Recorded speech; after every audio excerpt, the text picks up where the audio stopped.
همه شما را به این روز فرخنده تبریک میگم. سرود وطن با آواز زنده سر میکنیم، بعد باز میرسی برو. وطن بیسوزد و من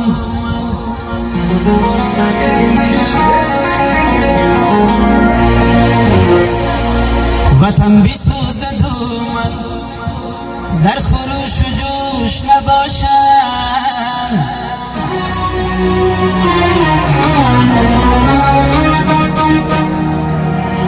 خدا کند که بمیرم وطن فروش نباشم.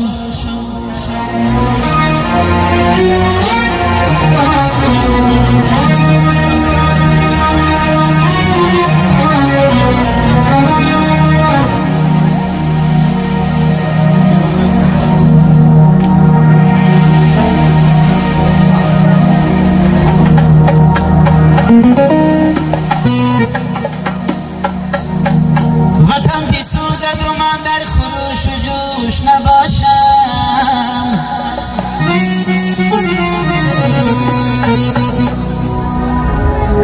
خدا کند که بمیرم وطن فروش نباشم.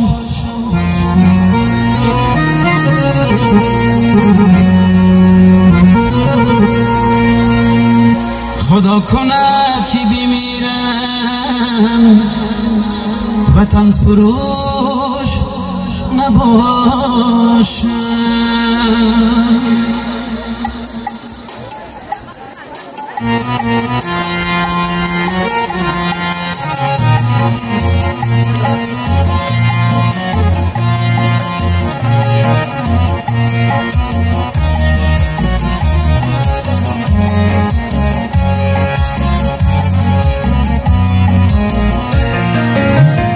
وطن بیسوزد و من در خروش و جوش نباشم.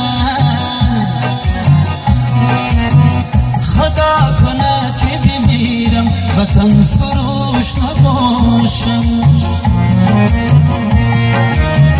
خدا کند که بمیرم وطن فروش نباشم.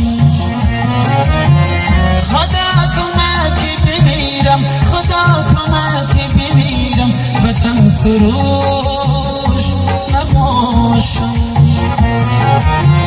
خدا کند که بمیرم، خدا کند که بمیرم وطن فروش نباشم.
وطن فروش نباشم وطن فروش نباشم وطن فروش